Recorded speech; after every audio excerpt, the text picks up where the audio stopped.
Hey there, goblins. Welcome to Goblin Salvage Rights. My name is Robert. And I'm Erik. And I'm Knuff. Hey, for the audio listeners, I finally got a Christmas present from it's March. It's fucking March. And I finally got my last Christmas present, which is I'm Knuff sweater. You are Knuff. I finally understand the words that are coming out of your mouth. Okay. So I wore it even though it's going to be hot as balls in this recording studio. Good. That just means we'll have incentive to get done faster. Hell yeah. So today's topic is how drunk can you play every class in Pathfinder 2nd Edition? But not at once. You can only do one at a time, unless you're just crazy. Unless you're crazy, like me or a DM. DMs are crazy though, bona fide. Has anybody tried to run every class at once as a GM? That would be like all 23 or 24. Yeah. Oh, I think that's a little Guinnessy. That's a big combat. World records or in a glass. So come on, I got jokes too. Effectively what this is how easy is it to play a class? And specifically what we want to talk about is how easy is it to literally play the class, not to build the class. Grain of salt here. How easy do we think it is? Yeah. No, this is definitive. This is official shit. One guinea in. Erik and I rolled a dice 3 times. 20-sided. And that's going to tell us to hurry up and take a big swig or gulps or whatever you think is appropriate. So we both have random numbers that we're going to reveal to each other as the episode goes on. And we're not going to forget them as time goes on. I've got it in front of me. I've got a little slip of paper. I do too. I can't wait to not look at it for the rest of the video. Yeah, let's go. All right, sweet. So do we want to talk about what we played, or is this going to be too long? I don't think we played a whole heck of a lot, really. I had some life issues come up, job related. So I basically put a lot of stuff on hold temporarily. Yeah. And it's a bit of a feel bad, but we're here doing this video. So this is my one sort of get out of my dark, cold room and get back into the social sphere. Hell yeah. So I've got nothing to say about Edgewatch, but we are canceling this Saturday and we are going to be getting back into the swing of things 2 weeks after that. So there's a light at the end of my tunnel. What about Kingmaker? Kingmaker went well. Damn right it did. We have a new player. Yeah. Tyler joined the party and we kind of did a new session 0 update. Yeah. We're at a perfect inflection point in the game where we're between book 1 and 2, where the party actually gets their kingdom. Yeah. So we made the rules big for old our time kingdom. Jump too. So there's a lot of sort of guys, we're going to talk about the things that happened in this period. We also did a little side scene that introduced Tyler's new character, and I was able to sew them into the fabric of the game as it's written very, very succinctly. I thought it was another scene that was already in the book, and you just used that and plopped Tyler's character in there. I did, yeah. Yeah, okay. But it that goes was nicely done. It goes a little deeper than that, but effectively, yes. That was cool. Did you see the play-by-post discourse that Tyler and I did on Discord? I tried reading it. We did an entire scene, a full-on scene with rising and descending action. Yeah. And, the stakes were different at the beginning than they were at the end. And, the stressors on character 1 switched to character 2 by the end of it. It was a fully realized story between sessions.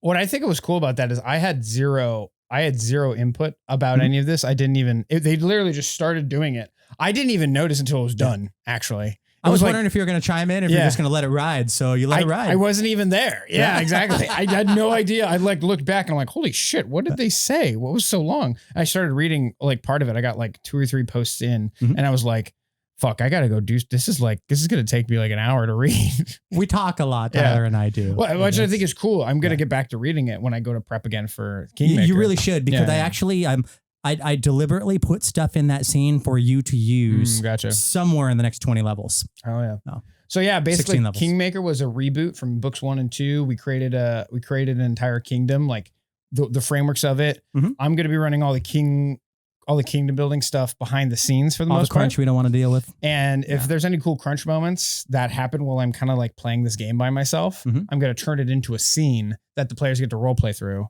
And then I'm just going to choose whatever option I think the players chose in the scene. And we're going to go from there. Yeah. I mean, you know our characters by now and you'll know Tyler soon enough. So let's jump into the topic because I know this is going to take us a while. This is effectively how easy it is to play the class while in the game, sitting at a table with people. Yeah.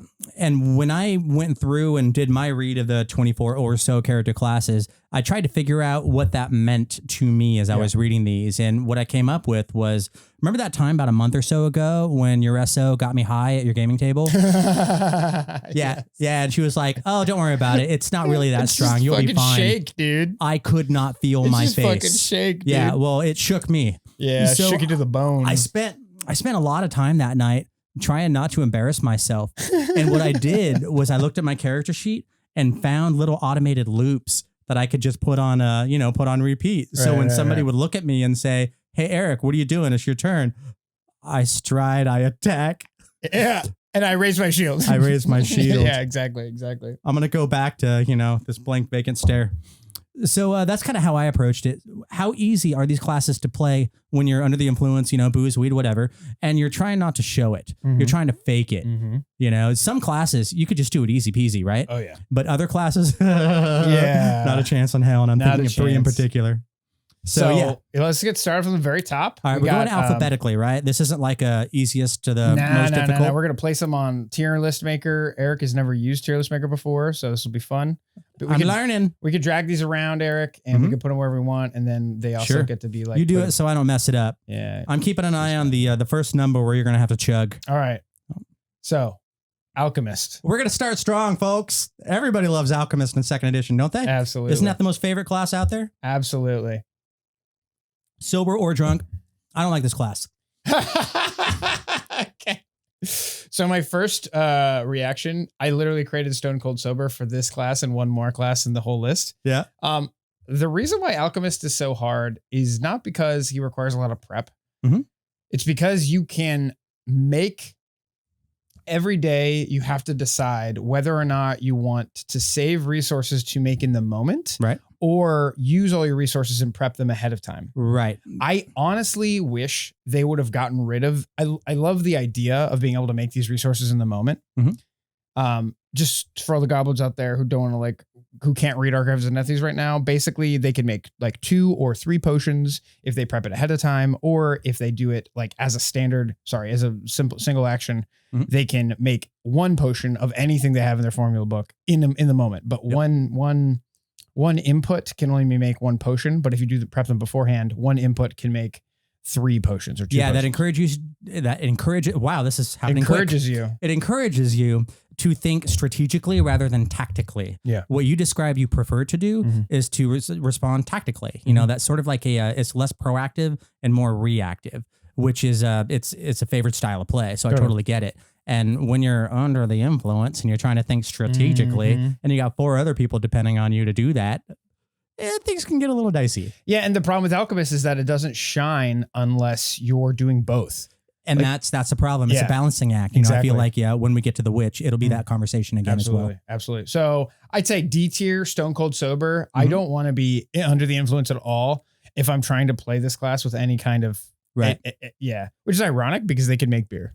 Yeah. I'm just saying. Maybe that's what they should be doing instead of going out to the field. They're that math stoner who shows up to your math class and gets fucking ripped and then aces the test before everyone else. And you're sitting there what the fuck? I'm on 5 cups of coffee and I can barely finish this. D-tier Alchemist, you belong in downtime. Stay there. All right, Barbarian. Barbarians. This is the other side of the list. I think it's pretty straightforward, my guy. This is my number 1. This is the easiest class in all of Pathfinder 2nd edition for me to play. Hands Barbarian down, married a stranger in Vegas, drunk. Let's fucking go.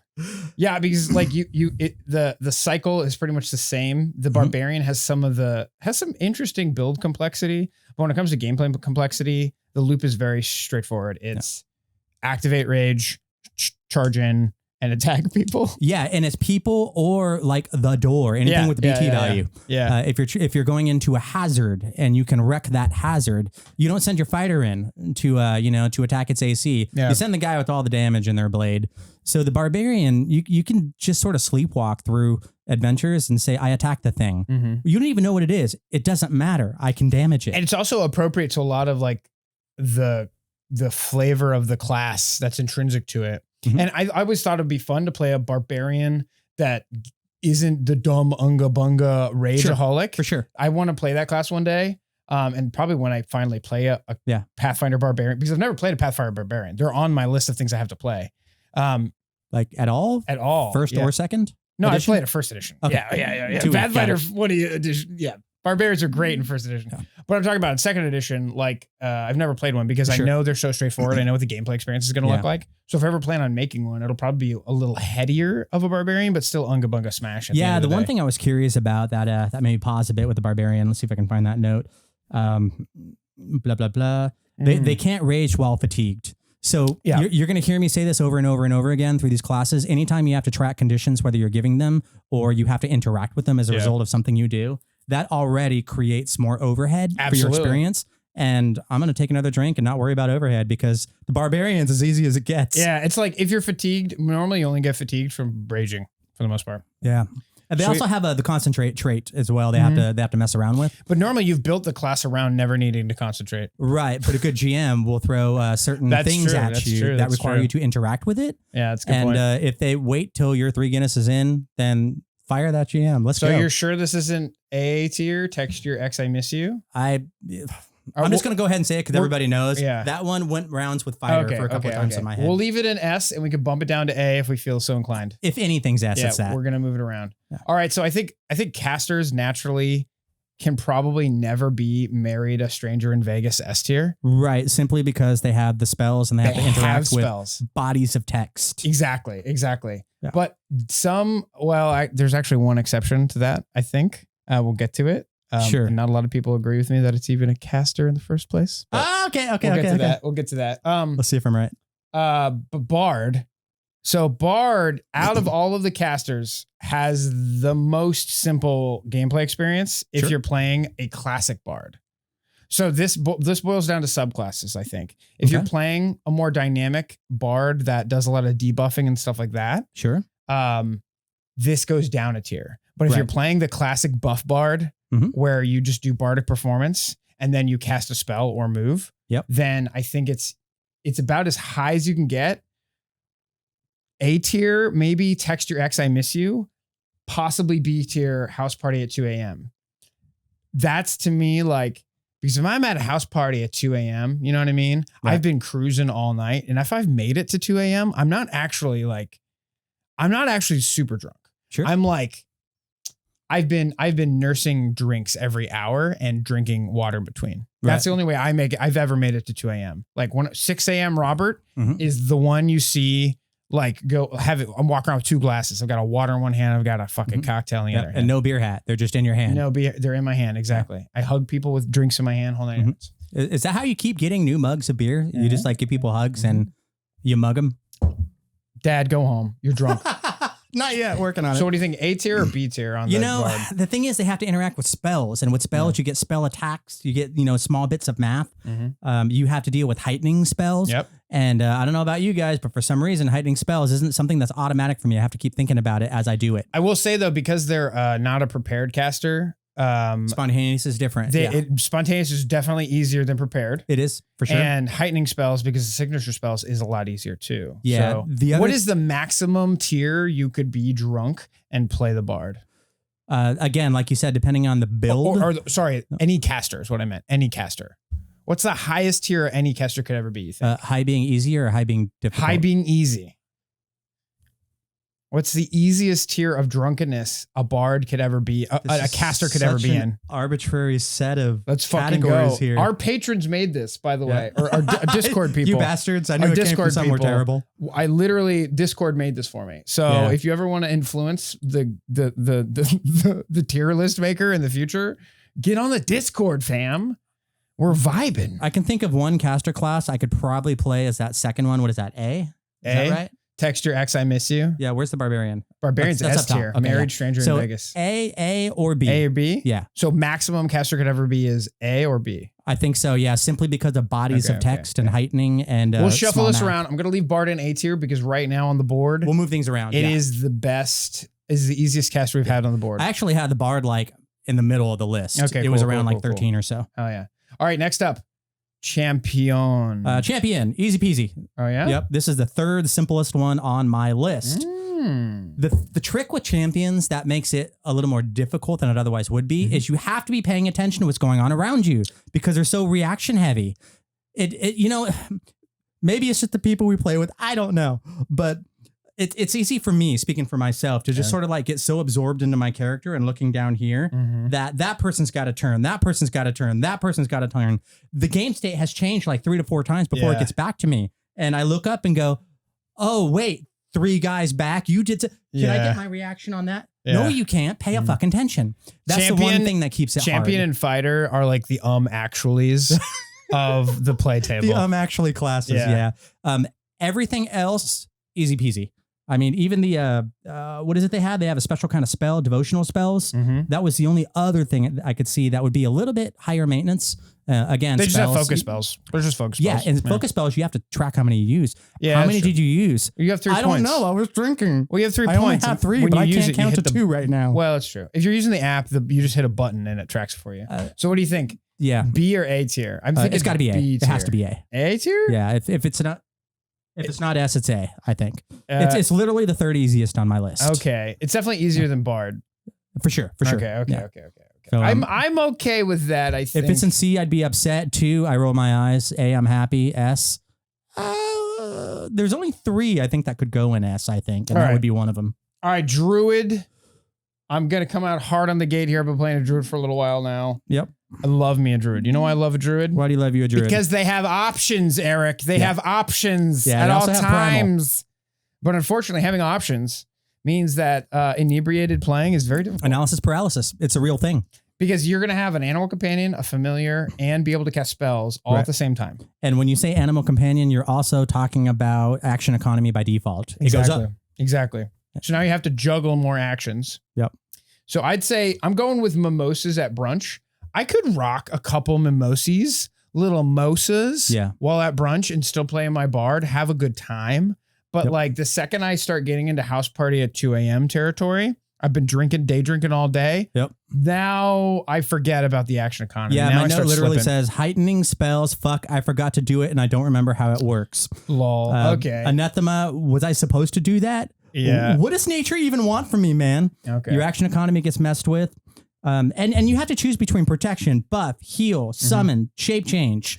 It's there's choices. And I will say though, their subclasses are very distinct in that if you don't build a Druid like I do, where you literally pick up all of the abilities, you generally pick one and you go with it. So you have a good game plan in mind. I don't think it's D tier. I think it's like C tier. Huh. It has a lot of options, especially for a caster, but yeah. And combat options in particular, I think are important here because they are a bit of a battlefield controller with the summoning and the buffing and debuffs. I think that automatically bumps it down to C.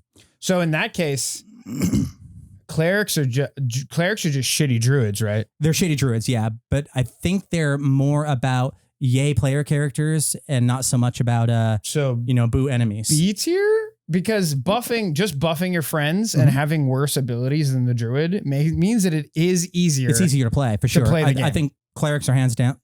Did we say clerics? Clerics. Clerics. C tier. Clerics are hands down easier than druids. I'm thinking C tier. Yeah, because they're definitely harder to play.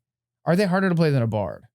Because if you're playing a caster bard, which is the only kind of bard, because the martial bard is actually terrible. And if you're playing martial cleric is terrible. Martial bard, however, actually not bad. Yeah, martial cleric, actually garbage. Yeah, druid and clerics are within 4 slots of each other, and cleric is easier on my list than bard. I'm sorry, no, than druid. Cleric. Druid. Yeah. What do you think? Is cleric easier than bard? According to this, bard is 1 slot easier than cleric. Oh, okay. And I could give or take. I'm gonna rip bard off. I'm putting bard in B. Okay. House party at 2 a.m. because I think if I'm texting my ex, I miss her, especially after 11 years. God, with bards, they're simple in combat, and you have the skills to go into social situations. All I got to do is remember diplomacy and intimidate. But so are clerics. Clerics. Like they're super diplomacy and intimidate. Well, no, I'm saying like both. I'm saying like clerics have wisdom, all the wisdom skills. Sure. And all they do is cast spells and cast focus spells. Right. And all bards do is cast spells and cast focus spells. Right. Yeah. Okay. I'm okay either way. I'm putting them even keel for now. We can move them around later. Yep. All right. Ooh. So far, I only feel strongly about my Barbarian selection. Everything else, I'm happy with. Fighter. Fighter. Second easiest. Second easiest? Does anybody disagree? I don't think so. I do. Yeah, you do. I do. Yeah. Okay. Easy to play. Okay. So here's why Bard is harder to play drunk than Barbarian. By the way, you got to chug now. Oh shit. Hell yeah. Yep. Let's 7. go. Number 7. It's lucky, I hear. Just like this Irish fuck. All right. I think that's enough. We wrote 3. Originally I wanted to just chug the whole glass because we brought extra beers. I am not a young man anymore. But Erik's an old fart now. So we're doing big gulps, I guess, which is fine. Triple gulps. That's good enough for me. Guinness is like 4.5%, guys. And we still have like 18 more classes to go. So cut me some slack. All right. So here's the deal. Fighter gets a ridiculous amount of feats that give them a ridiculous amount of options in combat. More so than the Barbarian in many ways. Mm-hmm. A lot of that complexity is chosen outside of battle. Uh-huh. So I would say that Fighter is more difficult to play than a Barbarian. I have to burp. More difficult to play than a Barbarian, but I think it's probably still S tier. Yeah. Because they don't get any focus spells. And Barbarians technically can, actually. The only Barbarians technically could get focus spells. They could, yeah. And the one thing that I have to say about the Fighters being more difficult than Barbarians is they do a lot of maneuvers. So they like the trips, the shoves, the pushes, and all the different things you can do with your athletic skill, your acrobatic skill. They're constantly doing things other than Hulk smash. And that's what makes them more difficult than Barbarian. But I still don't think by much.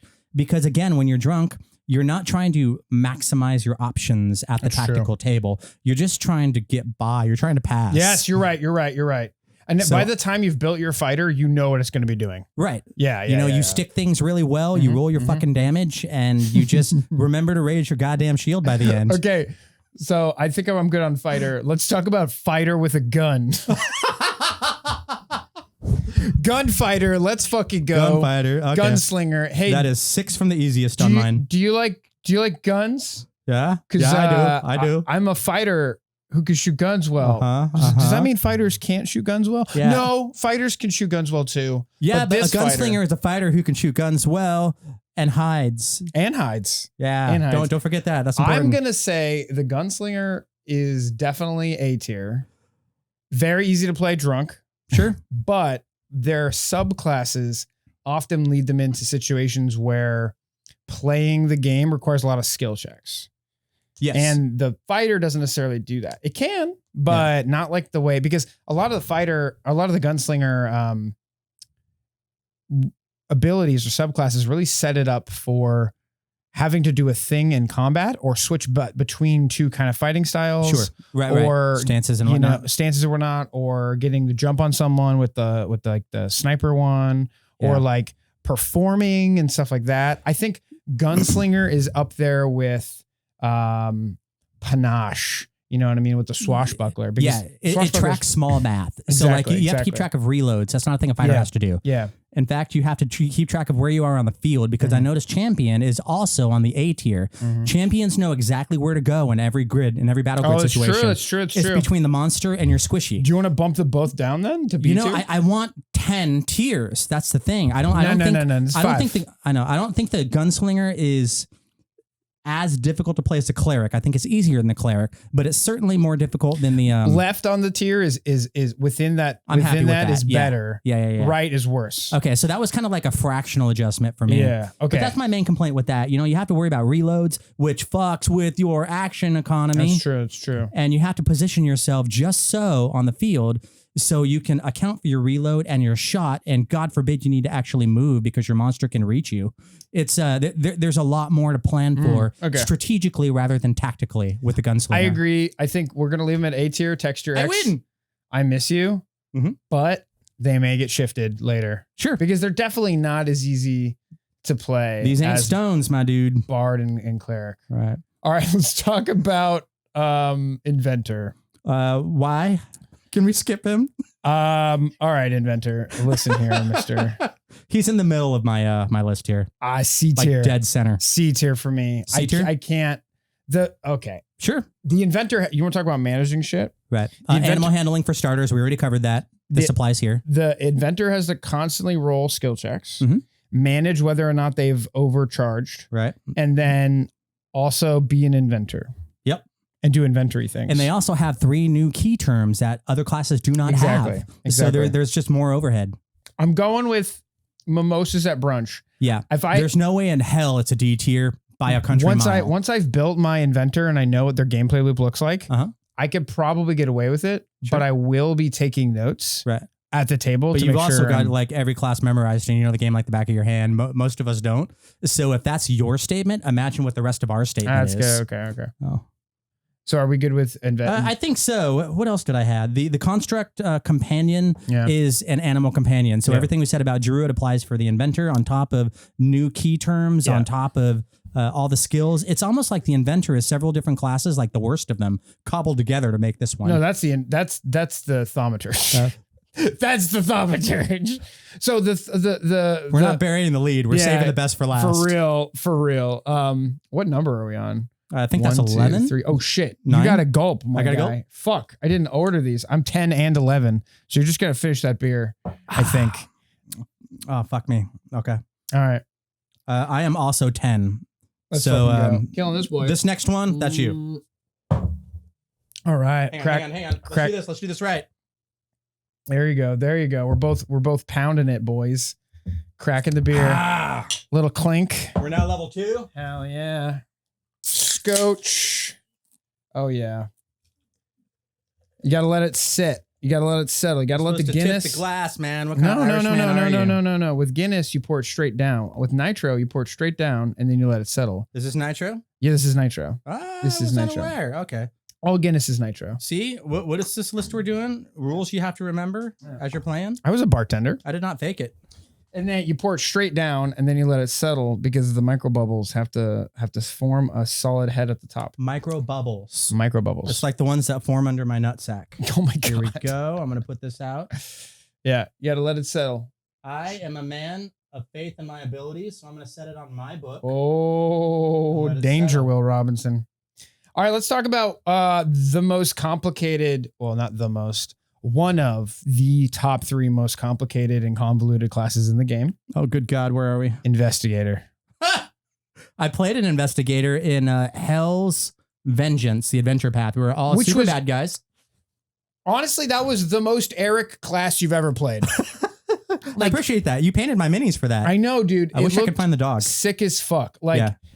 I still have the little dude, my little lawyer dude. I was so happy with that game. I really wish we could go back to that game. It was an amazing fucking game. Jacques, I know you're watching. Yeah. Kudos to that small experience we had. Yeah, because we only went up to level 2 or 3, but the fun we had from levels 1 to 3 was awesome. Was legit, and the people there were just amazing. I played an evil guy that was believable somehow. Yeah.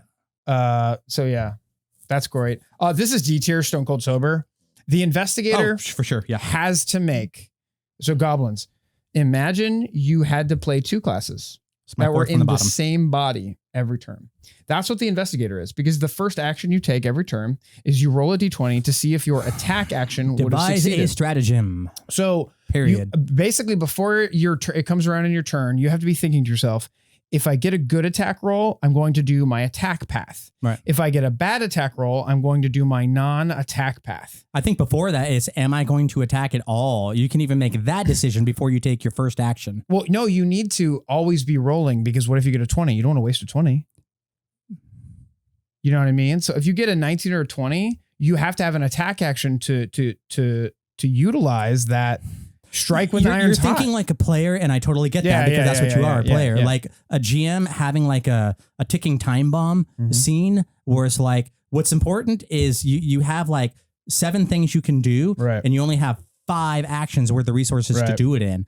And, certain people are just better at attacking and damaging. And somebody like the Investigator can take their skills that nobody else has and direct them elsewhere. So really it's situational, but at the end of the day, this is a tactical combat game. Yeah. So it's kind of presumed you're doing combat. And I'm just going to say, when played well, the Investigator can shit damage out. It rips at high levels. You pair them up with the Eldritch Archer archetype, and you're set for the rest of your campaign. It's nuts. Yeah. Especially because it's ranged. It pairs well with archetypes. That's the the thing I love. It does. By itself, Investigator just makes me angry. But when I started like pairing it with the other different archetypes, I got excited about it again. Yeah, absolutely. And I'm willing to try it one more time before I burn that book. Before you burn the book, Jesus Christ. Yeah. So they have all the skills. Yeah. If you're drunk and you're playing, you just say, I want to do something. And you do it. And they'll be like, do you have that skill? Yes. But you also have skill feats you have to keep track of. And skill feats. That's higher skill feats for sure. Add a lot of shit because they're all situational. Yeah. They're like when you're doing the sub action of a sub action, you get a special extra of 5 statements. Exactly. Yeah, for sure. Remind me again, because I'm spacing it right now. They deal with recall knowledge in a specific way, don't they? Yeah, they can. They don't necessarily have to. Okay. All right. So you can just like skip that if you're drinking and not even worry about it. But devise a stratagem. If you only do that and then keep your hit points inside your pants, then you should be good for combat. Yeah, but if you're going to be playing it, you need to be devising a stratagem. And then if you get a 5, you need to have a plan of action in your head ready to go, or you're going to waste like another 20 minutes at the table being like, oh shit, I rolled a 3. I guess I'm going to go heal someone. Sure. You know what I mean? There's a reason my Investigator Dragrid 1. 1.1. No, Dragrid 2. First one was Alchemist.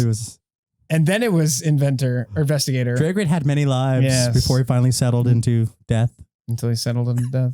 Too soon? Too soon. Okay. So that is 10. Yeah. All right. Moving on. Moving on to Magus. Magus. Where did I put Magus? I have Magus like about 3/4 of the way to difficult. I think Magus. I expected it to be harder than it was. Magus is harder than Druid. For sure. Yeah. Yeah. Hundo. But definitely. Ooh, is it easier than Alchemist? By a country mile, yeah. You think so? Alchemist is literally the hardest one on this list. I think so? Okay. Yeah. So you want me to scooch Alchemist? Yeah, that's fair. That's fair.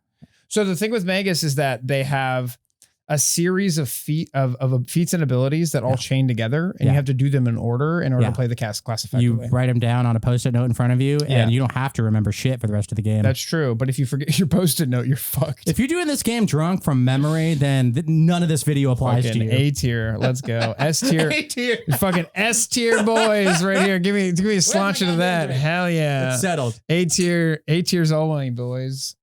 As all goblins know. As all goblins know. So, 1, 2, 3, 4, 5, 6, 7, 8, 9, 10, 11. Okay, cool. Yep. I'm still going. I got a ways to go for my last number. Awesome. I got 11. Which one were we just talking about? We're on 11. 1, 2, 3, 4, 5, 6, 7, 8, 9, 10, Magus. 11. Yeah. Magus. So drink your beer. I got 11's my second number. I did. You made me drink it back to back. I took 6 gulps. Okay, fine. Monk. I mean, I'm going to make you stop this video and go get me another beer if I go through another one. We will get more beer. God, I went back and forth on this one. This one is another one that's kind of close to this. No, I lied. It's at the beginning of my list. It's 4th from the top. Really? That easy? Yeah, I thought it was going to be significantly harder. Let me check my notes and see why I thought so. So, again, we are inebriated or we're high when we're playing this game. Yeah. What do monks do? They flurry of blows. They move and they flurry of blows. That's what they do. All right. They get in, they hit twice, they get the fuck out. If you only do that in a combat, you're good. Yes, there's more you can do and there's more you should do. Fair. Stances, they got to deal with stances. That's where things start to get higher in upkeep. So if you build a monk that has a variety of stances so you can shift in and out and do different things, then that's going to be harder to play when you're drunk. If you're like, crane stance or death. And then you like iterate as you get higher in levels, then that's easy peasy. That's all you have to do. That's true. But it's the shifting between stances that creates that higher bit. I'm thinking house party at 2 a.m. It's definitely easier than Gunslinger or harder than the Gunslinger. I would be comfortable with that. A or B, I'm leaning towards A. You think bottom of A? If you don't think it's A, I think it's all the way to the left on B. Top of B? Yeah. I'm going to say bottom of A. Bottom of A. I'll give you that. All right. So a couple of things I want to say on this. You have to track your stances, but they have focus spells. And again, we're back to a lot of focus how many spells. did I use already? I don't know. We had 5 combats tonight. And nobody did their between combat, refresher. The other thing is conditions, you guys. When you have a class that like their stock and trade is issuing conditions and recovering from conditions, and how many rounds does that condition last? You can't drink when you're doing Stunning that. fist, it's baby. hard to do that sober. Fucking stunning fist. Let's go. So that's why it was a little more. Yeah. Love to see the stunning fist. Yeah. I just love, not on my monsters. I love seeing I'm talking to you, Tyler. Random stunning fists. Yeah. We're just like random hanging out. Stunning fists? Random stunning fists. We'll just be like vibing because I sit next to Tyler at the Edgewatch game. And then sometimes the stunning fist will just pop off and stuff like that. Or we're in the thick of it and we're like dire straits. Tyler's like using all the juice to think her way through a session. Right. Because you got so many, options. So many options. Flurry of blows. And I'm like, stunning fist. Yeah. She's like, let's see it. And then boom, we get like a stunned 2 out of nowhere. And that stun will change the tempo of the combat immediately. And it will piss me off because I GM. That's what happened at the game we played for your last Edgewatch game. Tyler got off a fucking critical success stunning fist. Yeah. And fucked over one of your BBEG characters. Wasn't I like gone for the whole round? Yeah. No, it's practically the whole round. Yeah. It was a stunning fist. In addition, one of my, I think it was also one of my spells that I cast, and they stacked for some reason. It's the damnest thing. I can tell you every story beat that happened that session, but I can't remember the little shit like that. Like, don't worry, that's what you got me for. I know, right? I have the combat memorized in my mind's eye. You are my left brain. Yeah. I've come to peace with that. I am your left brain. That's all I have on the monk. I am Kenuff. Yeah. I am your left brain. You're Kenuff for me. Yeah. All right, let's go to the Oracle. Oracle. Fuck you, Oracle. Next. Okay, Oracle. Oracle's... Yeah. All right, this so isn't that much. video. Let's get back to being drunk and playability of Oracle characters. has so much. It's high overhead for sure. It's so much overhead. It's among the highest. I agree. Yeah. I think it's easier. Ooh, where'd you go? Is it easier than Investigator? Is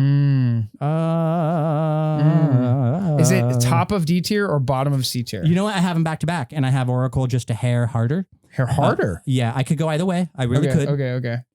And so again, this is one of those things where like different oracles have different overhead. Yeah, it's true. But they all have the same, bullshit to deal with in terms of their curse. So it's solid D tier? Solid D tier. Yeah, solid D tier. For sure. Neck and neck with Investigator. Yeah, if we have 24 classes, I'm going to say it would be dumb if like 6 of these weren't in the D tier. Mm-hmm. So that's my hard stance. That's a good point. Maybe like 1, 2, or 3 in the A tier. Yeah. A 6 in the D tier and everything else in between.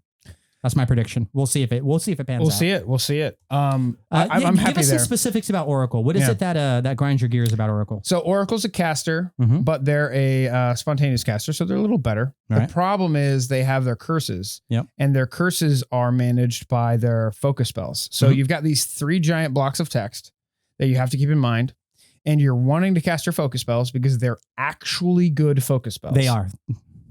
So you can't say that about a lot of the other classes. No, you really can't. One of the things I love about focus spells is that diatribe. Focus spells are balanced internally to the class, but they're not balanced against other focus spells from other classes. So I didn't know that. Yeah. So when you look at a druid, I guess that makes sense though, why that would be. Druids, first level focus spells, chef's kiss, incredible. I'm looking at you, fucking lightning bolt, D12 damage. Let's fucking see it. I think you stun on a critical failure. Fucking chef's kiss. And then we didn't give my druid that. And yeah, but your druid's literally OP. All right, Erik. Not yet. He's not. I haven't had a chance to punch him. That's true. But like maybe I'll be OP next week. First section of druid in our next game, you shapeshift into something. You're getting +4 fucking bonuses to shit. It's amazing. I'm going to be a screaming possum and I'm going to lay everybody's shit bare. Yeah. He's going to be a fighter that gets a flat +2 status bonus to attack at all times. So I'm not worried about you. Getting back to the Oracle though. Oracle. So you've got to manage all of this stuff that's going on. And then when you cast focus spells that are good, they are good, but then that worsens your condition. And this condition gives you negatives and positives at the same time. That you have to track. So depending on your kind of Oracle, it's kind of scuffed, honestly. It's kind of scuffed. And you can either be I don't know if your game is the kind where it's like Scout's Honor. You know, the PCs will track their shit and the GM doesn't have to worry about it. That's how I do it in my Edgewatch game. Yeah. You know, I don't have a bunch of liars and cheaters at my table, so I just say, guys, just track it because I got enough on my side of the screen here. But if you do have that kind of table where the GM needs to know where all the numbers are, or maybe you're running like a convention game and it's a bunch of strangers at your table, this is not the class to do when you're not fully paying attention. Absolutely. Stone cold sober or bust, boys. Stone cold sober or bust. Yeah. All right. Ranger. Ranger, where are you? That is around the 25 percentile on the easy side for me. I think so. I think bottom of A tier. Easier than the champion. Maybe. I have Ranger as more difficult than the champion. Why is that? I've got it easier than the Bard and the Cleric and the Inventor. Oh, yeah. 100. So why is it easier within the champion? Or harder than the champion? Because with the champion, you know where to go on the battlefield. You stand between the monster and the bad guy, and if you're drunk, you take the hits, and you just keep an eye on your reactions. That's the difficulty of playing a drunk Cleric. Okay. But playing a drunk Ranger... Champion. I'm sorry. Yeah. Yeah, alcohol. Yeah. Beefy Cleric. Tin can Cleric. I don't know. So, but with the Ranger, bad Cleric, you have to locate a monster. You have to target the monster. You have to focus on the monster. If there's other bad guys on the field, you have to find a way to not have to deal with them so you can go to the monster.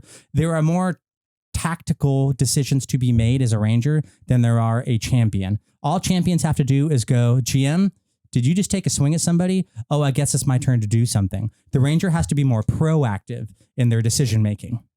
That's my argument for that. 15, Erik. Motherfucker, you rolled really close to one another. We're done with mine. I've got one more coming up. Yeah. I'm here for it.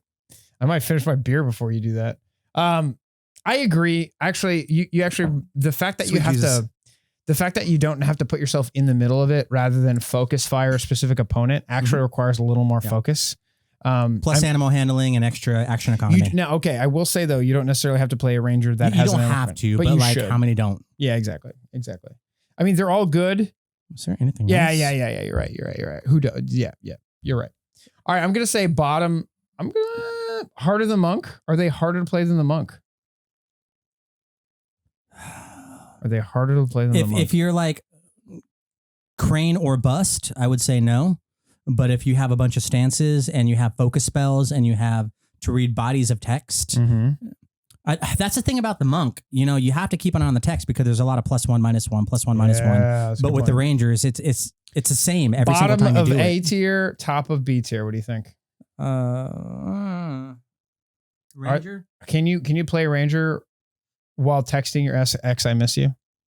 Like, is that the kind of inebriation we're talking about? Honestly, I can't do anything when I'm texting my ex. I miss her. Not that I've done that in many years. That's true. But I think B is a safe place. So all right, as far to the left as possible. Top of B. Yep. We're looking at the Rogie. The Rogue surprised me. It ended up, where did I put you? Being easier than I thought. I had that in like the easier side of the top 25 percentile. I have Rogue being easier than Gunslinger, easier than Ranger, easier than Bard, easier than Cleric, and so on and so forth. I had it harder than Barbarian, Fighter, and Champion, and Monk. I say that. So here's the thing with Rogues. Rogues are fake it so well. Easy in combat. Out of combat, they're incredibly difficult. Yes, let's go back to in combat because there's one thing that makes them hard. Yeah. When you're interacting with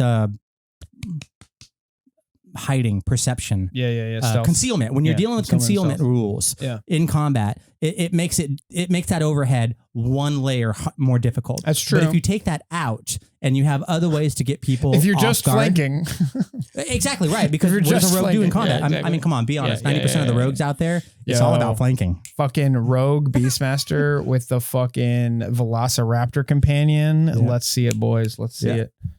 So nearly everything is stealth based too. So they're a one-trick pony when it comes to their skills. Oh no! Oh god! We have to do the rest of this episode from memory. Please. This is gonna be hilarious. It's still there. Good, because I still have to count to my next beer. Hell yeah! All right, we're good to go. I got it. So here I have rogues. You have your like stride, give off guard to an enemy, and sneak attack. You know that's the loop. Yep. And when I'm 3 of these in, I can remember that. Yeah, you totally can. It's super easy. Absolutely. Just look at where all the fucking miniatures are and find out where the flanking is. When you're doing outside of combat stuff, that's when it gets more strategic and less tactical. And you have all those skill feats. Yeah. It's like the Investigator with all these skill feats. Like they're supposed to because they're rogues. Exactly. But like the thing is you have to keep track of all these skill feats that give you bonuses to do things. Yup. Concealment rules. God, that's the bane of my existence. Yeah. And it shouldn't be because I love stealth games. So go figure. The other thing about rogues, since we're on it, they have keywords that are specific to them. Debilitations. Yeah. So they have a number of feats that let you do things. And when you do the things, there's a series of 1, 2, 3, 4, 5 bullet points within that feat that will give you a debilitation in a different separate effect with a condition attached to it. And now you're tracking fucking conditions again. Yeah. And that just kicks it up another level into overhead. Do you think then we put it below Ranger or Monk? I would put it above Ranger. I don't care around Monk. A, B for sure. And I'm not married to any placement in the B category at the moment. I just realized at the end of this video, we can totally go back and do a real quick 1, 2, 3 on each row. Absolutely. I just realized that we have to add the Kineticist because it didn't get added. I've got the Kineticist here. Yeah, but I didn't add it to the tier maker. Okay. All right. So we'll remember it's at the end now. I put it in there. Scream at us when we get to the Kineticist. We'll be at the end. So Sorcerer. Sorcerer.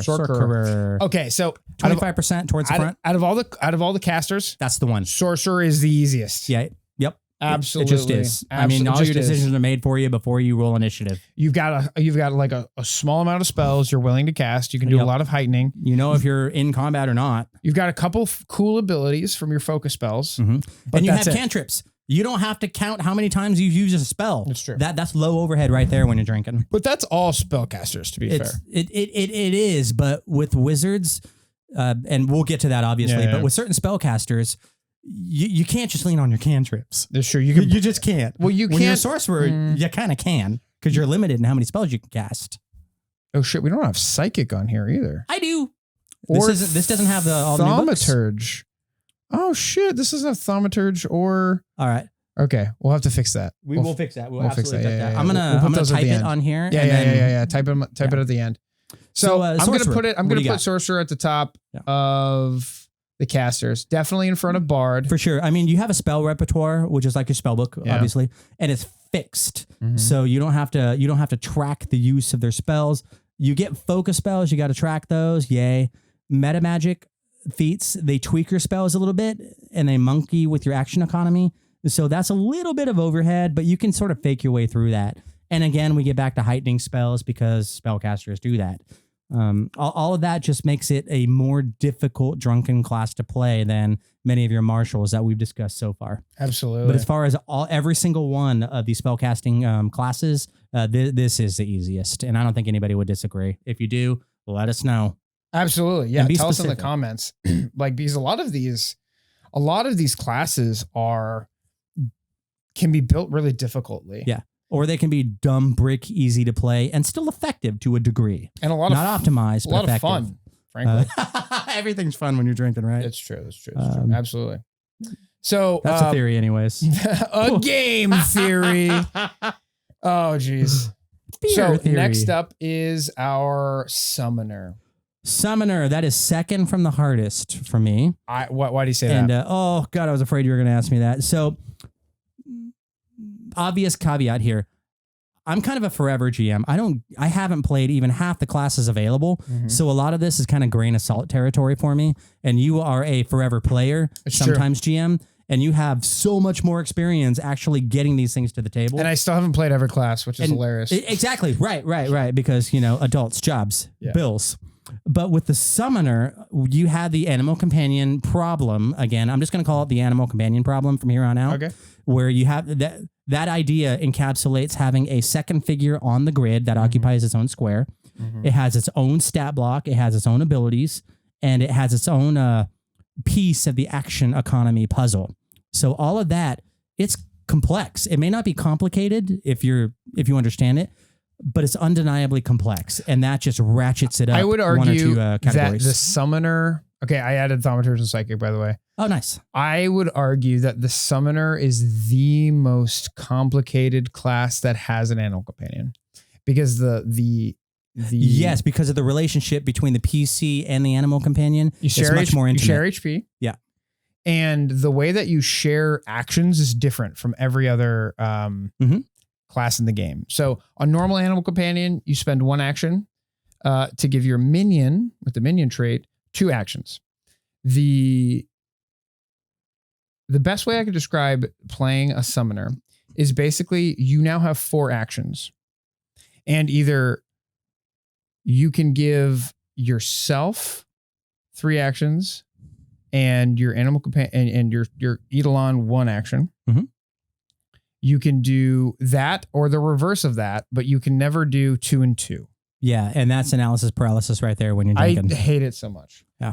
So was it that way in first edition, or is that just a second edition thing? Okay. That is. I don't want to go into it too deep, but it's that part is different. That's so what I needed. Basically, the summoner was really, really powerful in first edition. Yeah, probably one of the most powerful classes. Many in the game. people I spoke to said it was part of why the game broke at high levels. Yeah, well, the games break at high levels because casting exists. Yeah, this one doesn't. That's why that's one of the reasons why we're doing it. I mean, we've never actually. I haven't heard a single person anywhere on the internet. We've never actually played at high levels. Well, we haven't, but like I don't go by our data. Okay, I go by like the collective data of people who report to Paizo. I mean, to me, it's like whenever a game gets into super high levels and you have like almost wish-like power. Sure, 15th level plus to me is high level. Mechanistically, this game functions at 20th level. Yeah, from the numbers perspective, absolutely. But from a, but my character just like creates an alternate dimension and hides there forever. It's like, yes, but narratively, fuck you. You know what I mean? Like, it is so weird to want to agree with that statement and viscerally disagree with it at the same time. I know. So all that to say, Summoner's pain in the ass, definitely harder than Oracle. I don't have any notes on Summoner. I think I forgot to write it. Definitely harder than Investigator. Let's take the Eidolon out of the process. Can you drunkenly fake a Summoner and just summon fire methods? Yes.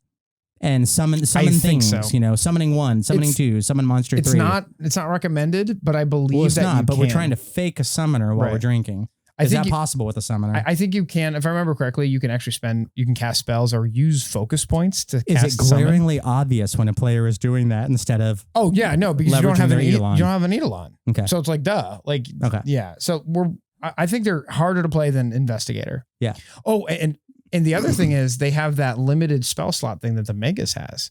So Magus is an Inventor. They do. Magus is in Summoners. They're from the same book, of course they do. Yeah, they have that like weird. 2 spells. They lose spells at the end. Yeah, they only get 4 spells at a time, basically. Yeah. Which is their cantrips drop off. Their first level spells drop. No. Cantrips stay the same.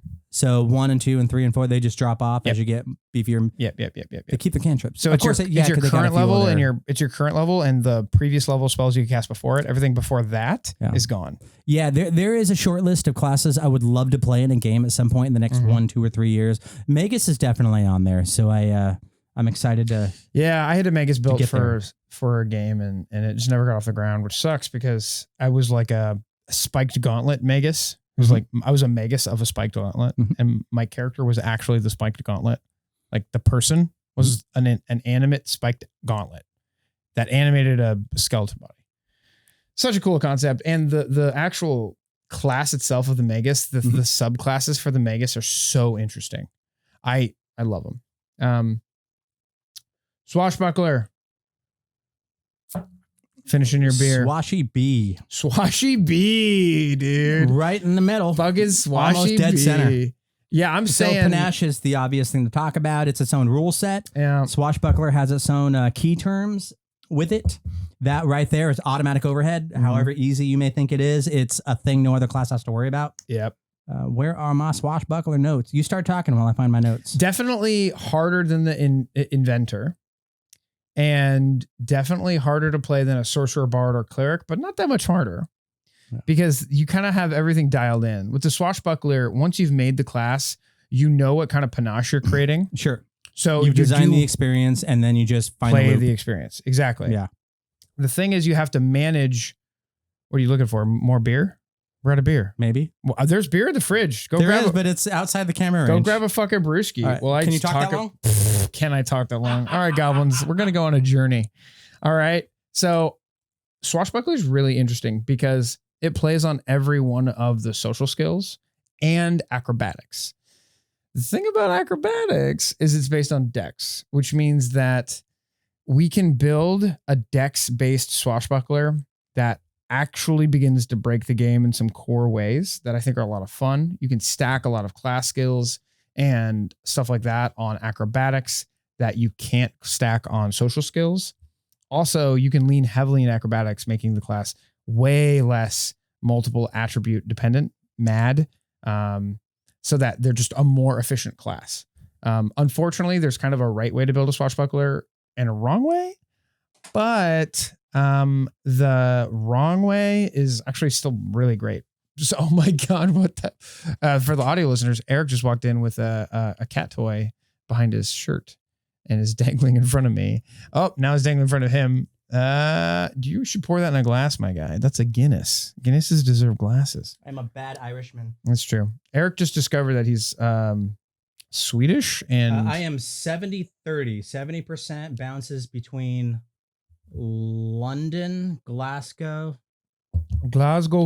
and I forget what the third one, basically British Isles. And the other 30 is like rock fucking solid Switzerland. Hell yeah. Yeah. So, yeah, I've got a sister, and she decided to do a couple of years worth of genealogy research, and she passed it on to me because I am a lazy fuck. Have you done one of those blood tests yet? I didn't know. She's going to have me spit on a swab. It's coming in the mail right now. Oh, wow. Okay. She's taking it seriously. Apparently, I've got the chromosomes she needs, but not in like a Jamie Lannister or Cersei Lannister kind of way. So I just waxed poetic about the swashbuckler while you were gone. Of course you did. If any class, that one. Which The which was watching the mirror. Absolutely. It's on the bottom, 75% towards hard for me. We've got the animal companion overhead in the form of a familiar. But familiars are less do action economy. Yeah, so. familiars are less. It does do action economy, but familiars are less intense than animal companions. Okay, and again, I haven't played a witch yet because you jettisoned that game before I could. That's true. Yeah, feel bad right now. Feel bad I'm for the camera. Bad. I'm feeling bad. Sad face for the listeners. But are they hard as inventors? Well, they have to deal with buffs and debuffs, and that's tactical thinking. So here's the thing: New Witch and Old Witch. New Witch. I don't know Old Witch. Oh, New Witch has more options. GM. I didn't get to play everything. That's true. New Witch has more options that happen based on the proximity of your familiar. So New Witch is more focused on having your familiar on the field and controlling it as a part of the battle. Old Witch, you kind of just assumed your familiar was on you at all times. Okay. So New Witch is more complicated than Old Witch. Okay, that battlefield control you just mentioned is in my notes, and it has to do with the buffs, the debuffs. You have your familiar. Yep. You've got potions you're working with. You have you can special items that you're working with as well. There's a lot that you need to track, obviously. Oh yeah. And as the combat needs shift, you're continuing to track them and adjust in accordance with them. Absolutely. And that's automatic overhead. Harder than Inventor? I would say so, yeah. Harder than Druid? Well, they're both spellcasters. They both have a lot of bodies of text to deal with. I would say harder than Druid. New Witch, harder than Druid. I'll take your word for it. Yeah, New Witch has like a bunch of auto buffs that happen whenever you cast spells, and it's based on your subclass. And if you don't track them, then you're kind of wasting the class. Then yes. Okay. We're gonna put it strongly between Druid and Magus. Definitely harder with that. Definitely harder than Magus. Yeah. So that's C tier. C tier. Yeah. Perfect. Yeah. I'm Bottom happy of with C that. tier. Yeah. All right. We're into Wizard, and then we're into the bonus round. Kineticist, Psychic, and Thaumaturge. We're almost done. 7, 8, 9, 10, 11, 12, 13, 14, 15, we're not 16, even 17, an hour into this 19. episode. That's my number. Oh hell yeah! Let's fucking go, boys. Gob, gob, gob, gob, gob, gob, gob, gob, gob, gob, gob, gob, gob. And the Guinness is finished, boys. Yeah. No, it's not. I know it's not. You should have grabbed me one. I'm the one who bought I'm a greedy goblin. I chose Rogue tonight. I woke up and chose Rogue. Patrons, I will tell you, this came out of the expense account. I'm just letting you know. This is literally beer money. It's literally beer money. All right. And thank you. On the bottom of our barrels. Weezard. Weezard. Yep. Okay. So clearly overhead like a motherfucker. That's in the top 75%. Really? You think it actually has overhead? Bodies and bodies and bodies of adjustable text. And feats that mangle that text and make it do different things. I'm not saying it's the hardest of the classes or even the spellcasting classes, but it's definitely top 75 for sure. Okay, hear me out. What are you thinking? The best wizards, spell blending wizards. Okay. We're out here. We got to get specific. Spell blending wizards. Uh-huh. All of their homework is done before you get to combat. Mm-hmm. So from a gameplay perspective, they're just wizards. Right. That cast spells. Right. What does your spell do again? You're 3 beers in, you're at the table, and you're ready to do your spell? I have my phone in front of me. Yeah, I bet you do. Yeah, How long does it take you to read that entry 3 times? But here's the thing. Does that make them more complicated than, the cleric? If you just cast spells, because a good wizard just casts spells. Yeah, but a cleric doesn't do a ton of they're prepared varieties of spells. They do. The cleric is all about variety. What are you talking about? Every cleric I've seen at the table is like heal, heal, heal, occasional buff and debuff. Okay. And then heal, heal, heal. So one of the wizards are like everywhere, battlefield control. Clerics aren't battlefield control. The spell lists are different in that sense. Yeah. Yeah, it's just divine as a tradition is not as overheady.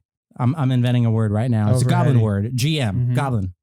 GM. Goblin mark. Instead of TM. GM. Yeah, goblin mark.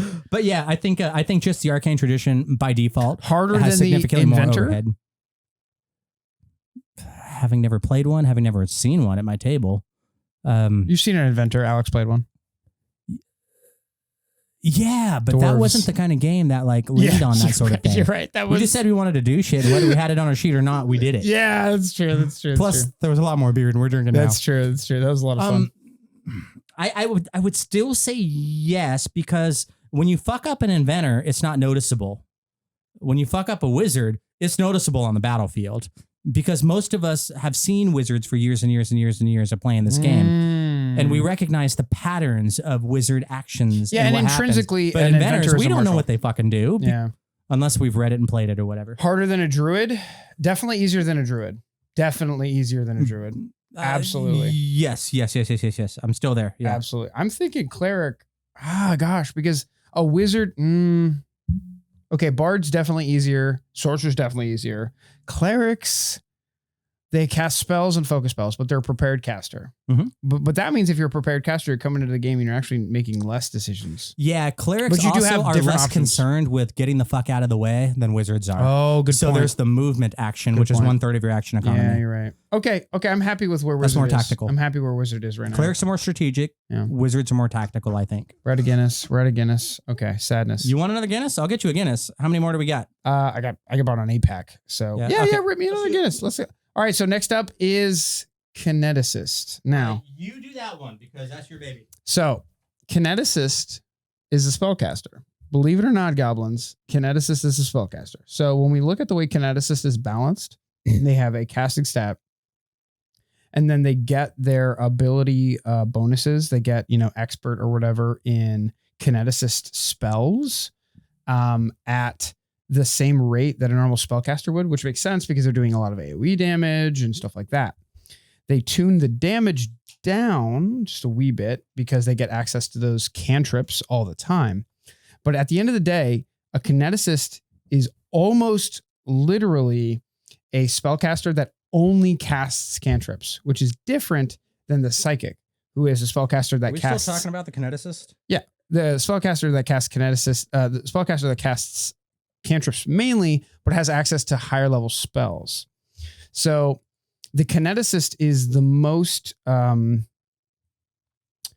the most build complexity outside of the game table, and has about variety. Yeah, so there's a lot of build complexity outside of the table with Kineticist. But the second you sit down at the table, easy loops. You have these 3 fucking impulses that you do. Yep. I have an AoE, I have a go faster, and I have a utility. That's kind of what I got here for my notes here. Let's see if I got anything else. They got to go at the top of every caster. And in my opinion, but they still have blocks of text. I'm going to say they're up there with the Ranger and the Monk. They're definitely easier than the Sorcerer. Are they easier than the Swashbuckler? Let's see here. I think they're harder because aren't there more key terms with Kineticists that are unique to them? Where the Swashbuckler has panache and what else? No, you're right. They have a very similar playstyle with the Magus.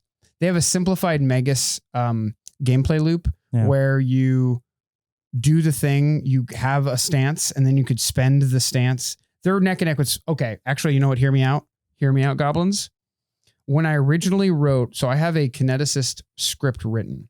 How to play the Kineticist. It's 80% written. Yeah, at least 3 of you have asked for this, so you better watch this one. It's been written for a long time, too. The problem is I'm stuck on 2 of the two of the flavors. Like I think I'm stuck on water and metal. But beyond that, the core of, and I'm also stuck on how I want to organize a class guide. But beyond those issues, the Kineticist is a caster that only casts cantrips and plays like a swashbuckler. If that makes any sense at all. Erik is 0 sense. Erik is plugging in. Is it still recording? Yeah, Hell yeah. Thank you, Zoom. I caught it. H6. Let's fucking go. We can't all fail. One of us has to succeed. Let's fucking go. Cheers to that. Make Erik. sure it's the guy with the 1 on his shirt. Absolutely. So, Psychic is up next. I think Kineticist has playing a Psychic in my game. I'm so excited to see it hit the table and see it in the wild, so to speak. Well, we've had one episode of Edge Watch with the Kineticist, and I got to play my core gameplay loop. The Kineticist, this is around 60% towards difficult for me. Yeah, definitely harder than a wizard. For sure. Yes. Absolutely. From what I've read anyways. The complexity of them might be harder than a druid's animal companion. It's up there with a witch. It might be harder than a witch. It's definitely not harder than a magus. There's 4 new key terms: amp heightened, mind shift, and psyche. If you don't know what those mean, you have to dig for the sidebar to find out what they mean. Okay, so amp is just a focus spell. It's just they created a key term for a focus spell. And basically you get focus spells and cantrips that you can spend focus points to make cooler. Right. So it's really but not just all cantrips are created equal for the Psychic. It's right? Yeah, but those are all things you choose outside of the game. So when you come to the table, you have like 5 cantrips. 1 billion cantrips. You just got like 1 or 2 more than a normal class. And then you have some focus spells and you have regular spells. Spells, and spells. Overhead. Yeah. Okay, you're right. Harder than the witch because there is a lot of moving parts. I want to say it's on par with the Magus because the Magus also has a lot of moving parts. Is just dense. The Dark Archives book was a wonderful piece of work. I love it. It's too smart for me. I need more time to digest it. It's pretty smart. It is pretty smart. I think that was also Mark Seifter's last thing he did before he moved to Roll to Combat. Really? Don't quote me on that, but I saw his name on that. I didn't see it in the book after that. Cheers to you, Seifter. Yeah. Mark, you're amazing. I would love to have you on the podcast. I have all your Battle Zoo books now. Hell yeah, dude. I want to play a fucking mimic. Let's fucking go, dude. I want to play a fucking mimic. Man, I'm just jonesing for my Minotaur and Lamias and Gorgons. Yeah. I want my mythological grease back, and I want it in Pathfinder 2e, but that's another conversation. I've always loved the Greece setting in Magic the Gathering. Yeah, what is it? Theros? Is that what it's called? Yeah, Theros. Yeah, there's actually a 5e D&D book. Yeah. Sorry, I said that out loud, didn't I? But it's like half price over at Rainy Day Games. So, really? Yeah. I really loved what they did with the D&D, making books for D&D. It was a smart move. For Magic settings. I dug it. Yeah, and the art is exquisite. Amazing. I love the artwork like a lot, and I'm a high fantasy mythological Greece. That's my jam. Yeah, and I'm a fucking Magic stan. I've been playing Magic since I was a kid. I sold all my cards a couple of years ago. You're still a kid. What was that last week? Yeah, it's true. It's true. Last but not least, actually, it might be least. Thaumaturge. Wait a minute. I thought we were going alphabetically.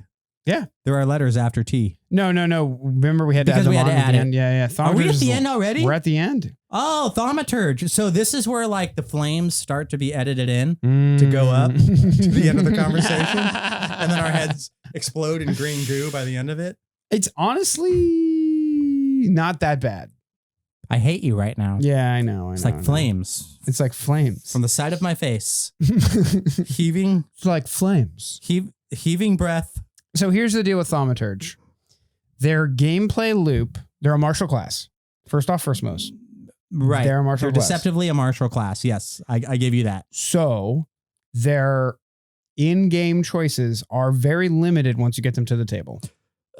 Yes. They have a gameplay in the way loop. that the investigator is, and in the way that I can't forget who else is, but you need to gather intelligence before you do the thing. That's the Thaumaturge thing. True. It's not just like run and smash the door like a barbarian or so fighter. you always do one action before you attack a new enemy. Mm-hmm. and that is to learn about them. And you get a bunch of free stuff, and you have to roll dice and blah, blah, blah, blah, blah. Yeah. Exploit vulnerability. Exploit vulnerability. But oftentimes it'll give you free stuff. Yeah. Which is cool. And you have to track it. And you have to hope the other drunk assholes at the table are paying attention. It's true. It's true. Because again, purpose of this video, how to pass when you're drunk. Exactly. So like definitely easier than the Magus. Why is Thaumaturge in the C and it's not like somewhere on the end of the D? You think Alchemist, fucking Swashbuckler, Investigator, and Oracle are easier to play than the Thaumaturge? Summoner. So Alchemist, Summoner, Investigator, Oracle, and then I need some backup here. I don't think this is right. Okay. So let's talk about it. We're at the end of the list. We're at the end of the list. This is where we move it around. Which is where the Thaumaturge belongs. Oh, really? Out of 24, it's number 24. Tell me anybody disagrees. I will check these comments tomorrow and in a week. Oh my gosh. If one person disagrees, then I will drink another six-pack. Is it really that bad? It really is. It's difficult to learn.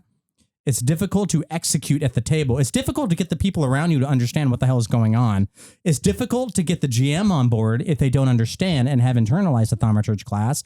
It's difficult to convince people how you are inventing vulnerabilities for monsters that don't appear in the monster core book. It is a lot of fun. Our friends, it's we're just gonna make shit up because that's my class ability. Our friend Aspen plays the Thaumaturge. Difficult all the way around. It's also it's a very mad class, multiple attribute dependency class. Yeah, that was the first hurdle for me. And the thing about it is, though, every time we come down to it, they make up a new like weakness for things all the time, and it always ends up being soap for once, just for some reason. Soap this always ends up being weak to bread and soap. I have a loaf of bread. I staple the loaf of bread to my arrow and I shoot it at the Minotaur.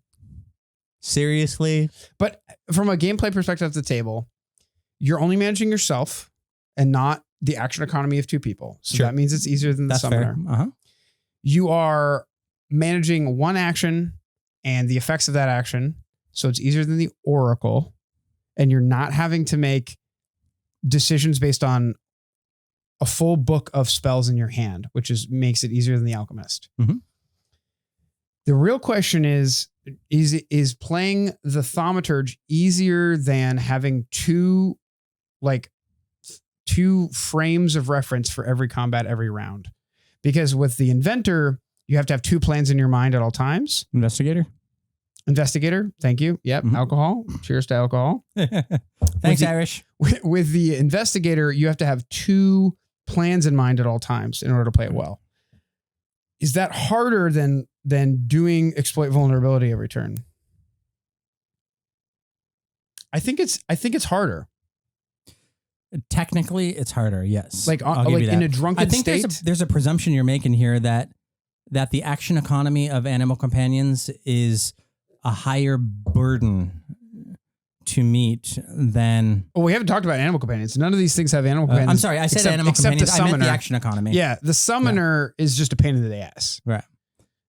But so, you still have to be sober. You still have to be fucking stone cold sober to play a Thaumaturge. You keep that Thaumaturge in the D class, and I will be okay. But I'm still gonna look at you with stink eye. So let's take it's in the back half. For the audio listeners, we're gonna take it from the top. This is the end of the list before we rearrange everything. Okay. All right. Starting from the very tippy top.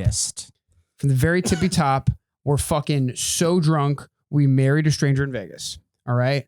Barbarian and then Fighter. Very easy classes to play. I am 100% on board with that. A tier.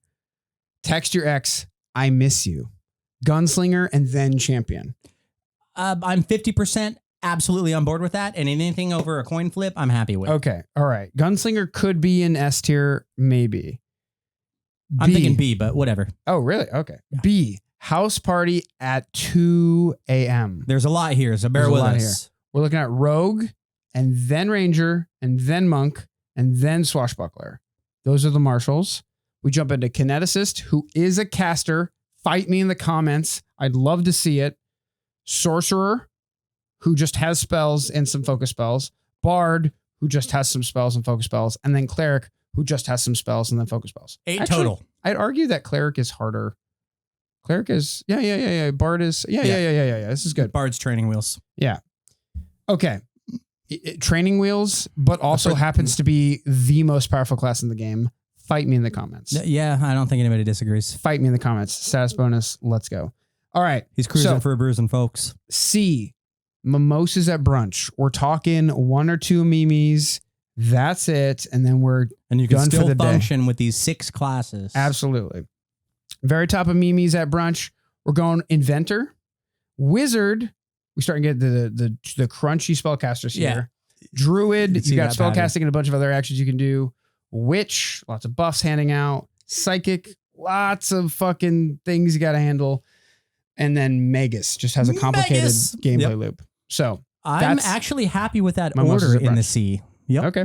And then D, Stone Cold Steve Austin sober. Do not imbibe or partake. Absolutely. Top of D so far, Thaumaturge. It's a martial. Should be the back, but sure. A very complicated martial. Investigator, also another martial and complicated and martial. Alchemist. Fuck Alchemist. Fuck Alchemist. Please. One of my favorite characters is an Alchemist that I made, and I'm bitter because of that. Please make Alchemist fun to play in Player Core 2. Please make Alchemist. He just hates the math. Yes. And then we have Oracle. Hey, we got a Player Core 2 coming up. And then we have Summoner. And Summoner is the one you want to put in the back, huh? I'm not married. Oracle followed by Summoner. I'm not married to it. Interesting. What is the hardest to play in the game? I would argue every day of the week and twice on Sunday, Thaumaturge. Really? It's not just the variability of the different thaumaturgic builds, but what they bring to the table and being able to play them in a cogent manner where other people understand what the fuck is happening on your battle grid. Yeah, but every caster has blocks of text they have to worry about. They do, but this is text that's like, it's intrinsic at this point for people who have played this game more than 20 minutes. A magic missile is 5 beams of light that do D4 damage. It's not complicated. But what about like a mirror that lets you take your body and make you across the battle grid? But wait, it gets better. You're still here on the battle grid. But wait, it gets better. If your mirror image takes damage, you still take damage as the prime. There's a lot of esoteric concepts that are married to the mechanisms that don't exist in other classes elsewhere in the game. Okay. And that was totally deliberate. Investigator, and it was good. It's just complicated. Investigator is the easiest of the Stone Cold sober. Is that a question or a statement? That's a question. I would agree with that. Yes. Okay. Thaumaturge is still a martial. Okay. At the end of the day. Sure. You've got a gameplay loop. It's already baked into your class before you get to the table. And all casters are more complicated. Are just they? By default. I don't know. I think they are. I mean, again, you're the player. I'm the GM. You have more experience with more that. options means it's more complicated. More things to remember. Yeah. Complicated and more interlocking mechanisms make it more complicated. That just so happens to correspond with spellcasting in this particular game system. And it's harder to play it when you're drunk. Yes, for sure. So they're the hard. I think we can both agree that thaumaturges are the hardest martial to play. Mm-hmm. Then we get into Summoner, which you have to split up your actions with, and it becomes a fucking action soup. Yeah. Oracle, which has these huge blocks of text you have to look after. That's not an easy answer, is it? And then Alchemist being the most complicated class in Pathfinder. With so many micro decisions. And weird ways to interact with the game. The only one of those 5 that I'm upset about is the placement of Thaumaturge. So if I get 4 out of 5, I'm happy. Okay, deal. Let's bump up to C. This is how you, what's the word? Negotiate? I don't think there's a word in Goblin for that. We should come up with one. Okay. This is how you mangle a situation between I think it's called mine. Mine? Yeah, it's how you mine such situation between 2 people. Magus, bottom of C tier. It's almost D tier for me. Magus I'm happy with that. Yeah, pretty complicated. That's a borderline case. Caster. Psychic, lots of moving parts. I could almost argue that Psychic is as hard, if not harder, than Magus. They're like, I don't care. Either way is fine. Razor's edge for me. Sure. Witch, we're getting into normal caster territory. I take it back. Magus is harder because there's a proximity quotient that the Psychic doesn't have. Good point. You got to get all up in the monster's grill if you're going to strike him. There's still some psychic abilities that are 30 feet only. But but the Magus, you have to be there. Yeah. Well, you can do range Magus. But that's Who one. Does that? Yeah, that's 1 out of 5 builds or whatever. Yeah. All right, and then we got the Witch, Druid, and Wizard. They're all basic casters, but with some complicated. Sure. I think they've all got their own little complicated nuance to them. Yeah. And then the Inventor is like really complicated martial without being like it's like freshman year in the C branch. Yeah, exactly. Then we're in the B house party at 2 a.m. We're vibing. This is the chunky one. We got, what do we got here? 8 people here? 6 people here? This is post mimosas. 8. Cleric. At the bottom of B tier, we got Cleric. When your soccer moms are sloshed on mimosas. Let's fucking go. Soccer moms, this one's for you. Unite. Your night. No, unite. Your night. Slay queens. Slay. Cleric. And then we got Bard, because Bard is pretty simple unless you build it. It can be unless. Yeah. You can build it really simply. Sorcerer is just like pretty much as simple as it gets with still having spellcasting like slots. Right. And then we have Kineticist. And then we've got Kineticist. You're not sure? Question mark? Well, no, you said the sorcerers were the easiest of the spellcasters. With spell slots. With spell slots. Okay, that's your caveat. Yeah. Got it. I didn't see your asterisk. I didn't hear your asterisk. Kineticists, however, are just cantrip casters. Yeah. Fight me in the comments. Swashbucklers, probably of the easy martials, one of the most complicated. Sure. This is managing panache is where this really comes from. Yeah. We're managing panache. It's its own small micro rule set. Exactly. You have to keep track of, but it's a binary, which I like. It's not like a build and spend. And nobody else knows it. Unless you played a fucking Swashbuckler, you have no idea the words coming out of this player's mouth. Absolutely. And if you're the GM, God help you. Which is kind of cool in my opinion, but that's its own. Yeah, again, you got to be able to trust the people at your table. And then we got Monk, Ranger, and Rogue. Monk, Ranger, Rogue, they're all highly mobile. They have to be somewhere in a position in order to play the game well. Yeah, actually, I don't care which order those three go in. Actually, I'm going to say the Monk is easier because Ranger and Rogue have to be paying attention to combat and be in the right place at the right time. Mm-hmm. The Monk has so much movement that on their turn, they can afford to make mistakes too. Exactly. Yeah. Honestly, I think that pushes them up into... Does that push them up into A tier? Make mistakes. What? Does that push them up into A tier? No. No? No, I don't think Monk belongs with Champion and Gunslinger at all. And Gunfighter? No. All right, so next up on A tier, text your ex, I miss you. Yep. Is Champion and then Gunfighter, aka Gunslinger. Right. Champion harder than Gunfighter. I will say Gunslinger. There are builds of Gunslinger that can be complicated. Yeah. Most of these you can say that with. I want to say Gunslinger is harder to play than Champion. I would say so too, for the reason that champions just have to go where the action is. Gunslingers have to figure out where on the 150 squares they need to be. Champions are only looking for 1 of 8 squares. Also, champions, depending on their style, have to be... champions, depending on their... Gunslingers. Alcohol, ladies and gentlemen. Gobos at home. Alcohol has entered my system. Gunslingers, depending on their subclass, have to decide whether they want to be in close combat, far away from combat, medium distance. They need to be doing skills. Oh, God. And they don't care about being adjacent or within 10 to 30 feet of other allies as well. Honestly, I'm almost about to put easier. Gunslinger into House Party. They're on the edge. Gobos at home. Yeah. Ladies and gentlemen, Gobos at home. They're on the edge of B tier in my opinion. They should be in A or B? Let us know. Yeah. I know you won't. Fucking S tier. I'm so drunk. I married a stranger in Vegas, and we're going to live a happy and productive life together. Maybe have kids, who knows? Fighter. Because every solid and then foundation to a marriage involves a fighter and a barbarian. Absolutely. You're either a fighter. There are 2 wolves that live inside you. One is a fighter, one is a barbarian. And one is you and one is your spouse. Exactly. Which one are you? Are you a fighter or a barbarian? Or are you raging? Exactly. I'm definitely not the barbarian. Rage against the dying of my beer. Mm-hmm. So we got fighter is more simple to play than barbarian, but frankly, it's a toss-up. Both of these classes have their game plans fucking locked in, ready to go. You're just like, if you have a new player at your table and they're like, I don't know what to do, but I want to be a spellcasting genius. No, here's a barb. Here's a barbarian. Here's a fighter.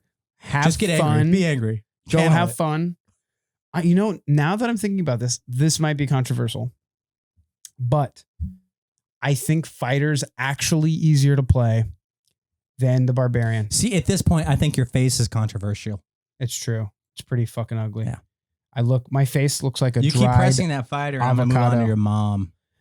I'm just saying, I think fighter might be the easiest. Why? Class. Why fighter over Barbarian? Because Barbarian, we're splitting hairs at this point. We're at the very tippy top. We're at the pinnacle of easy play. All right. I mean, it's not like anybody's still watching this, so go for it. Absolutely not. So fighters don't have to deal with almost any status, any fatigue. They don't have to deal with anything. But they do have to do with conditions involving their maneuvers. But not conditions dealing with themselves. Okay. So your conditions are always on your GM, not on you. Oh, you're passing the buck. Exactly. Fighters get to pass the buck. Fighters are passing the buck. And barbarians are responsible individuals. Exactly. They have to worry about being fatigued. Okay. And in some builds, they have access to focus spells. I actually buy that. Okay. All right. All right, goblins at home. You heard it here. This is the drunken tier list. 2024 before Player Core 2 comes out.